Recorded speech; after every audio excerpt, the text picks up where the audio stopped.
what I wanted to start with, if you can tell us about your early days in the estate agent, because I think that's really, really pertinent, because I assume, not that you've learned all your trade there, but you've probably learned a lot from the estate agency in terms of the sourcing side, which we'll come on to. But if you can tell us about that and sort of what motivated you to move into real estate, probably starting with a estate agency, if that's okay. Yeah, definitely. Yeah, estate agency was a massive part of my journey because I did it for so long, for about 7.5 years. And I got into that because when I was growing up, well, my grandfather was in property. Yeah. So he was a small-time property developer.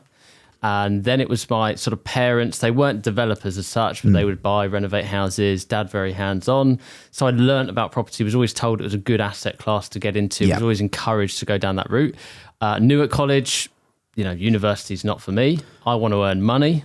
I want to. So did you go to college? Did you say then? Yeah. So property based course or no? Nothing to do with that. To be fair, so just standard school, college, and it was at college actually that I met Steve that works with me, and he can vouch for the fact that I was kind of just bumbling through. I guess at that point, didn't have direction. But what I did know is that I wanted to earn money, wanted to graft, wanted to just get out there into the world rather than go into further education. Sure. I was like, right, I think estate agency could be the way to go. Yep. So did everything I could to get into that industry, which I can talk about in a minute. It was quite hard to get into at the time. And actually, I would say the skills I've taken there aren't necessarily just to do with sourcing properties, but actually more to do with understanding how to deal with vendors, how to negotiate. Of course, and position offers. So when did you start in estate agency then? Because it's quite interesting. You said it's hard to get into. 2009. Okay, right, that makes sense now. You can explain it for the viewers, but okay, cool. So it was hard because the property crash and there wasn't many properties selling. Probably a rental demand, I'm assuming, still then because people need to live somewhere. So the rental side was probably okay, but the actual buying and selling of properties was near enough dead at that point. Exactly that. Yeah. Okay. The market was pretty on its arse, to be quite frank. And I'd gone into some estate agencies. I'd asked to, can I get a job here? What vacancies have you got? And they just said that we're not hiring. So in fact, the only way in the end for me to get a job was actually I decided to volunteer. At the estate agency? At the estate agency. That's interesting. We're really going to deviate off topic here today, which is really good, by the way. I like this. So if you take us through the process of volunteering, how was that for you? And how do you think it built you as a character then? Because that's really interesting.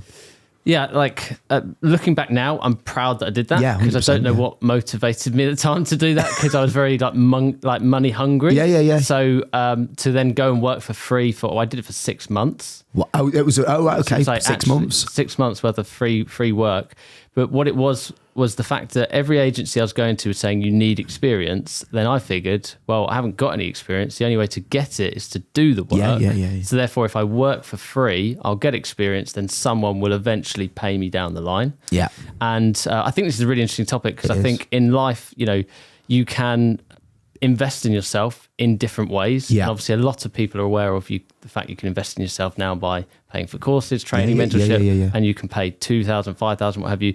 But there are other ways that you can invest in yourself. If you're 16 years old and you're like, oh, I don't have any money, I can't do that. Well, you can invest in yourself in another way by putting the time into learning a skill, working for someone for free. And I think people aren't always willing to pay their dues. No. Like that. Yeah, no, I think it's a really good point. Obviously, the traditional route now, like you've just said, is going to university. But if you look at it that way, you're actually going there for free and you're actually getting a big debt. You're probably coming out with 50 grand of a debt as well. and depending on what course you're going to do as well, it could be worth nothing. If you're doing some sort of ology, sorry for anyone who's doing ology watching this, by the way, but if you're doing a course which is not a really strong degree, or you're going to do medicine or dentistry, I sort of get people going to do that. But in terms of what you've done, it's probably worked out a lot better than going to university. Well, Property X will go on to that. The proof's in the pudding, really, isn't it? But I think that's really, really interesting. I think people just want money now, or instant gratifications, sort of what everyone's after, really, isn't it? Yeah. And to be fair, coming into property as well, obviously it's a long-term game as well, isn't it? Really, for your asset building and your capital appreciation. So I suppose really that sort of shows the sort of person that you are in terms of the actual. You've gone, don't want to earn money for 6 months, and it relates really well to property, that as well. I think anyway. Somehow, even at that age, it does. A long-term mindset. And I do find if you can have a long-term mindset, you will actually find things will come to you quicker than you think anyway. 100%. Yeah, I mean, when I was younger, I mean, still now to an extent, I very much want stuff now, but I think as you get a little bit older, because we're of a similar age, aren't we? 25. Then, you know, you do sort of step back a little bit and take a bit of a long-term view, which is good. Cool. So 2009, state agency. So you were there, obviously 6 months volunteering. How long were you there in total in the end? At that specific company or just in general? Just in general. So about 7.5 years. 7.5 years as an agent. Wow. And lots of experience. I worked at 4 different companies in the end. Okay. And what did you, that translated to your business, we'll come on to it later, what did you learn from that? You said about negotiation and stuff like that before. So what have you learned that you've took through to sort of everything you do today? It's definitely, that's the main skill that I've transferred across into my business, is the fact that when you want to make an offer and you want to obviously get a property and secure it below market value, which is very much a topic that's a hot topic in property and investing. You want to secure something below market value. That's the main thing I learned, was how to position that so it's favourable to the owner. Because as an estate agent, you sit as that middleman. Yeah. And a lot of people think that agents are working against them, but actually you need to try and work with your agent. Yeah. Because all they need to do is get all the information from your offer. Yep. Present that to their owner in the way in which is going to obviously help their owner in their situation. So you need to kind of work with the agent. And as the agent, I learnt that. So now when I am making offers through agents, I'm always thinking about, right, how can I build the relationship with the agent, be very transparent, ask them, you know, what do we need? What do you need from me so that you can position this offer in the best way? Okay, cool. So you did that, you've done that, and then you went to the sourcing side of things for yourself. So I think at that point, correct me if I'm wrong, you were still working for the agency and doing a bit of sourcing on the side. So it was a bit of a side hustle. At the start. Yeah. So I did another sales role in between, but basically I'm working full time and then I'm starting sourcing on the side. Yeah. And I'm earning quite well. Oh God, yeah. But I really am trying to chase down that goal of being full time in property as an investor, so that I can put more time into growing my own portfolio. So that's why I started sourcing.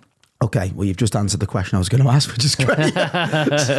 So when you went from a state agency, so when you were sort of doing it as a side hustle, what challenges did you face in your current job and your sourcing? So what overall challenges? Because obviously starting any business is hard, and essentially you were starting a business then. So what were the challenges that you faced into, like, maybe time, or what was it that you faced? So the way I think I did loads of things right. And the way I think I did possibly some things wrong is that I'm going from working full time for someone else, having, I guess you could say, the security, if you really want to, of working a full time role. We'll come on to that. That's a good point you're making there. Well, I need to make a note. Yeah, okay.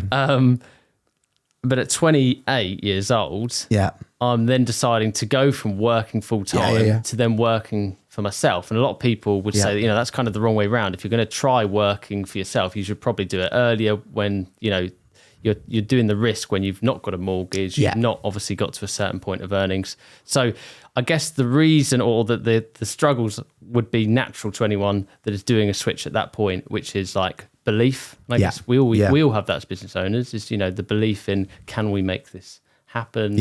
Are we going to be successful in it as well?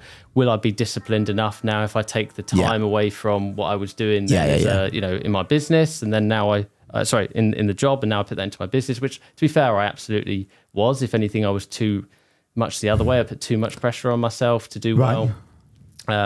So the struggles really was just that. It was making that switch over, I would say, and the leap, learning business, learning cash flow, and all the struggles that come with business.